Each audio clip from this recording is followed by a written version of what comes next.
Welcome to the Swedish morning, and Excellent. we are Korean afternoon. we're talking about tripwires. Yes. That's our plan. All right, let's see here. How about I go first with my reaction to tripwires in the text? So, like we talked about 4 years ago when we did the interview. 4 years ago, we talked about how a lot of what you wrote in Circle of Hands was what was formulating in my mind for how I play using different vocabulary. It's like, oh yeah, this is what I do. Oh, this is what I do. This is what I do. Oh, I don't do that this way, and this works better, and stuff like that. When I get to tripwires, I think this is genius. And there's one thing that I particularly liked about it is that 4 years ago when I read it, I was kind of wallowing in that kind of I don't know, the cognitive dissonance of, I like the product of play. I don't like writing something to play. I don't like making story. Right? Absolutely. And I yes. couldn't get out of the product process. Couldn't get out of the language. Yeah. There's no other word for story. There isn't. I don't like story, but there's no vocabulary. I mean, we're stuck completely. Yeah. So I tried all sorts of things. Just to kind of footnote for a second, there's a literary dude, Lajos Egri, who is part of the panoply of writerly thinking that you get exposed to, and he was talking specifically about plays, and he was talking about the process of writing, and that he's really the only person I know who really focused on where you were before you had a story and where you were after you got a story. And he wanted to look at that transition as a process. And he said it had to do with questions. He called it premise. Premise not in the sense of, okay, this is a murder mystery or something like that, but premise in the sense of a rather provocative statement. Family always comes first. And if you really look at what he said, he really didn't mean it as a statement, like a theme statement. See, that's the answer. He's interested in it as a question. So he says the whole point now is to come up with something that says, oh, really? And and I love that. I thought it was fantastic. And I started using the word premise every time I wrote about this kind of play. And of course, what happened. It got read as genre. It got read as location. It got read as the nature of the finished story. Or something like that. And then in conversation, the way that it's being taken is kind of rewriting or overwriting the way that you're trying to think about it. I know. It's like, it's like holding on. It's always going off the road. So you never feel like you actually go anywhere in the conversation. But that's enough of that footnote. But as you can see, I'm just kind of riffing on the struggle for vocabulary here. So I know what you mean. Okay. So we get to tripwires in the text, and I'm thinking this is fantastic because in a sense, it's reactive. In a very real sense, it's reactive because the players must come up with something to do, commit to doing the thing, do the thing, and then as a result of doing the thing, the tripwire is tripped. The fun part for me is that you have to put the tripwire in there. This has to do a lot with what you were talking about in terms of contributions that build upon one another. And first is the interchange, the fact that it has to be you do, then what do you do? Oh, you did this, now I do that. But there's more to it because sometimes it's about specification. Once they provide their once you provide what they know about the venture, they choose the Circle Knights, right? So it's prescribed what your job, you have a turn now, you have to put in something now. Other times it's softer and all about inspiration. That, given this is happening and they did this, I cannot help but juice this up or have my NPC do something now because, for God's sake, look what you just did. And I think that it is the foundational concept is the back and forth. Then those two forms, the formalized or the turn-based task versus the inspirational content and activity. The Tripwire is really a difficult piece in some ways, I think. I mean, I appreciate you saying nice things about it. You used 2 very nice words about it already. Now, here's why I was thinking about talking about it with you or offered, because there are a couple of ways about the way you've done it in the ventures and the way you talked about it as well that I'm going to say, consider this. Cool. Which is the idea that, well, we have the trigger and we have the effect. The big thing that came to my mind concerns the trigger. A lot of the triggers you're talking about have to do with if the Circle Knights do this, they approach it in a certain way. If they try to take over the keep, if they, instead of talking to the people, if they do this, if they do that, well then, okay, the tripwire is going off. It's not necessarily bad for the knights. Right. Well, yes, but that's the effect. I'm talking about the trigger. I'm talking about what sets it off. So I'm saying that if you look at those, I think my approach was more about a specific event rather than an approach to a problem, first of all. And then second, that I leave the agent of the event out of the picture.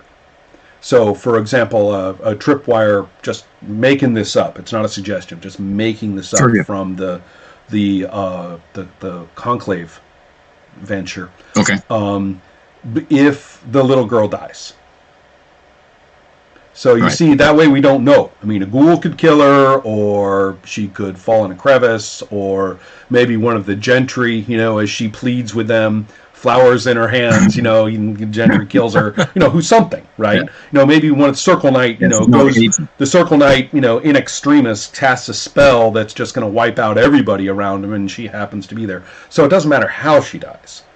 So most of my tripwires are phrased. One tripwire I considered was if they don't, if no one finds Frauke. Right. That's a possibility too. That one's a real tricky one because you've got framing power, so it's real hard to not, manage the tripwire yourself by having her show up. It's awfully tempting. In the thick of play, I fall into that trap real easy. So, well, anyway, I discarded that one when I realized that. What if we have to play on Wednesday? Right, you had that too. Yeah. Well, so do you see, though, what I mean about the phrasing the trigger so that the specific agents of it, and also that it's not an intention or an approach, but an effect of some kind, an event. That makes sense. One of my, this kind of goes to one of the things I've been doing in Champions now. You may remember from Champions the catch-all limitation that reduces a power's cost, which is some sort of condition, either for it to work or for it not to work.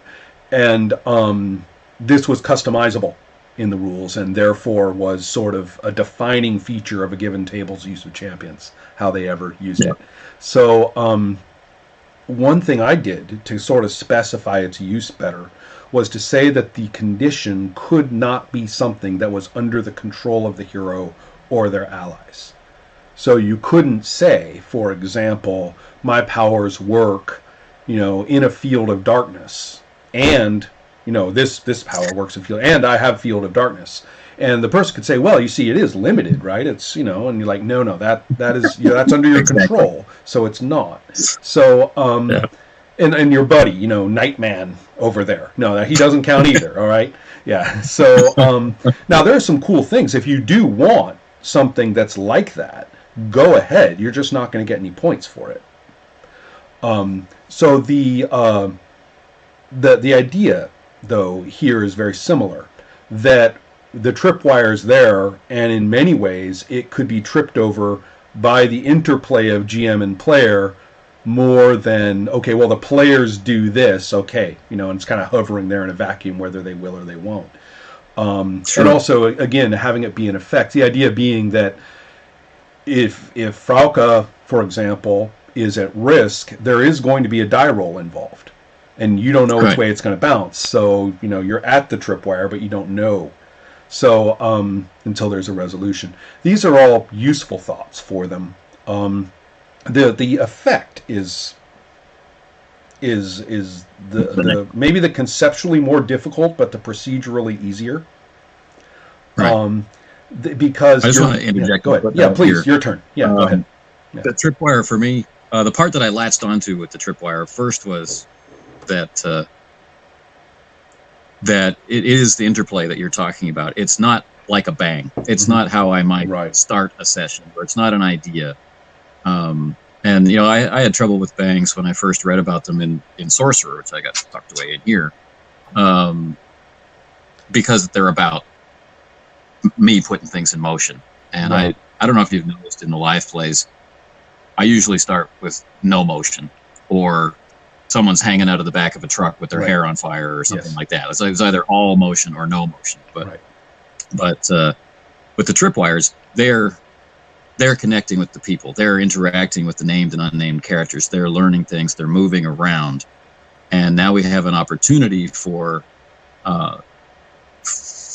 me to get involved in consequence, or me to get involved in extension, or that's really cool. And that kind of stuff.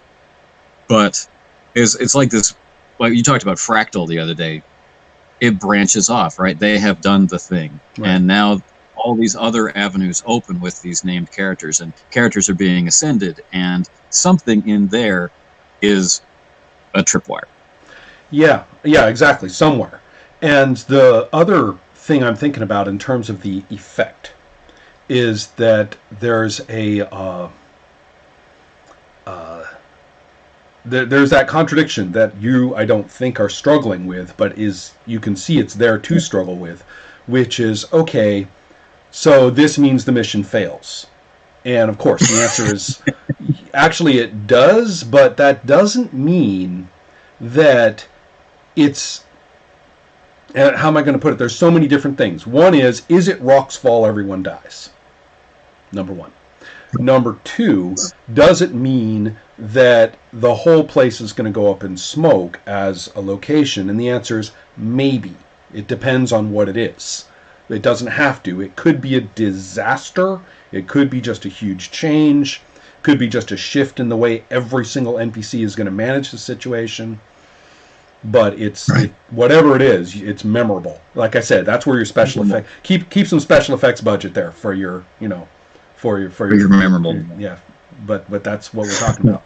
And so then the final thing is, okay, then what about the effect for the circle's purpose?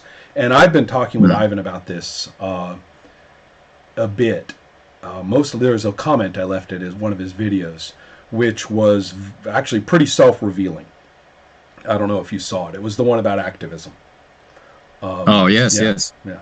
And so that has a lot to do with it. There's a purpose to it that I wouldn't have in another game. So it's, in this case, that aspect of the tripwire isn't a generic technique. It's tuned or shaped specifically for Circle of Hands. So those are some of the things that are kind of important to me when watching a person go in through the process of playing. And I don't know if that changes your views on like how you're going to do it next time, or when you GM again. Well, it expands them, right? 'Cause I think I was getting myopic about my particular enjoyment of using tripwires in a specific way. Because I never want to oppose action. I don't want the players to be pussyfooting around thinking, I want things to go well for the invisible king and Roke we're never going to meet. Right. I can't. So that you're right. It makes them aversive. That's exactly right. Yeah. The idea is they have, as I said, they actually have some moral license to drive forward. They could be unlucky, but they do have some moral license. You know what? I was a little surprised. It's always a good thing when you look at a venture and you can't tell exactly what the Tripwire was in terms of raw fiction, which is good. It means anything can be important and be its own effective Tripwire, that you never saw coming or never put there. But didn't we? Yeah. Well, the one that I was thinking was if they ate human meat, struck me as a real strong candidate for Tripwire. So you can see why I was struggling so hard. It's like, what do I do? I've only got 2. I know. Yeah, really. Oh, that's your thing. You want to lay tripwires everywhere. And in many ways you do. It's just that some of them, only 2 in this case, actually spell, death of the goal. It is, I think, very exciting. To see the learning curve of everybody in this group. If I can speak personally, sorry Ivan, sorry Eloy. If I can speak personally, I'm watching Eloy kind of come out of his shell. And, his shell that was fun, but safe, as he described it himself. He liked being safe in his, his plot-armored protagonist going pew, pew, pew, and not, feeling the bleed ever. And one thing that's cool about him is that he plays the game he's playing. Yeah.